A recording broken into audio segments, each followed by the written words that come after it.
Hey guys, welcome to 2002. The GeForce 4 Ti 4600 is currently the fastest graphics card, followed by ATI's Radeon 8500, and the Radeon 9700 is going to launch anytime soon. 3DFX is no more, the Voodoo 5 5500 couldn't save the company, and Nvidia bought them out, and that was the end of it.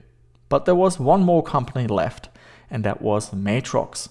Previous cards like the Mystique and G400 Max had a niche following, and although their cards were never the quickest, they had excellent image quality and the performance was good enough. But driver issues, especially with OpenGL, left a negative impression with gamers. Today we're looking at the Matrox Parhelia, donated to our channel by Steven from Australia. Thank you. Now this is my very first time experiencing this card, and I've been using it for a week or so. We are going to compare performance against the GeForce 4 and Radeon 8500. We will take a look at image quality, especially the 16x fragmented anti-aliasing and how it affects performance. And of course we have some triple screen surround gaming footage and much more. The Parhelia is a DirectX 8.1 and OpenGL compatible card with 80 million transistors. The GPU is manufactured on the 150nm process. It comes with 128 MB of DDR memory and has a massive 256-bit memory interface, double that of the GeForce 4 and Radeon 8500, giving it around 18 GB per second of memory bandwidth. On paper, the GPU sounds impressive, but when reviewers got hold of the card, the performance was lower than expected. Here we have some benchmark comparisons on our usual Athlon 64 test platform running Windows XP. All games are running at 1280 by 1024, and we can see that the Matrox Parhelia is the slowest card in most games. However, in Splinter Cell, Halo, Far Cry and Serious Sam's second encounter, its performance is much stronger. One of the possible reasons for the lower performance is the rather low clock speed. Matrox released the Parhelia in an OEM and retail version. The OEM card was clocked a little bit lower, but luckily we have the faster retail card. GPU set failed in detecting the card, but Everest shows us that the GPU runs at 217 MHz and the memory at 271. 217 MHz for the GPU is quite slow. For example, the GeForce 4 Ti 4600 has its core running at 300 MHz and the Radeon 8500 has its GPU running at 275 MHz. The other possibility is because of the memory interface. Now, we earlier mentioned that the Parhelia has a 256-bit memory interface and a ton of memory bandwidth. But while the GeForce and Radeon, they might have lower raw memory bandwidth, but both of them had technologies like Lightspeed Memory Architecture 2 or Hyperset 2 that boosted the effective memory bandwidth. We will check out image quality with anti-aliasing and anisotropic filtering and its impact on performance in just a moment, but let's check out a real highlight of this card, triple screen surround gaming. This is another first for me. I've never played on 3 monitors, so it's fitting that we are using the very first card introducing this technology. The Parhelia has 2 DVI outputs at the back of the card. One is labeled A, the other one is labeled B. Triple screen support only works with VGA, so we need a DVI to VGA adapter on port A and a DVI to dual VGA breakout cable on port B. You can then connect the monitors in any order.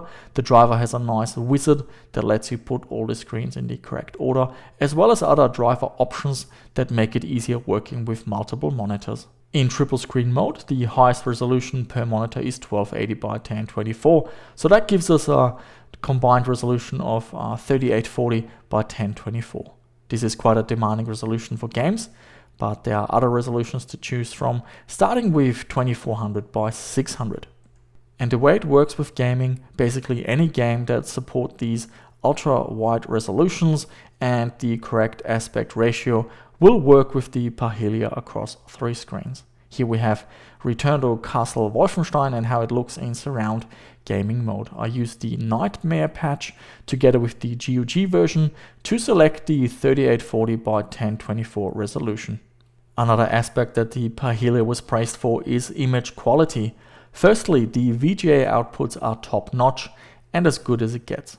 The card also supports 10-bit colors compared to the standard 8-bit colors, which gives us 256 levels for red, green and blue for a total of around 16 million colors. The Parhelia can output 1024 levels of red, green and blue for a total of around 1 billion unique colors. For games, the driver lets you select various anti-aliasing modes as well as anisotropic filtering. In the background, we are cycling through captures on all 3 video cards, at the moment without any AA or AF, and the fraps counter shows us the performance with the GeForce being well in front, followed by the Radeon and the Parhelia being last.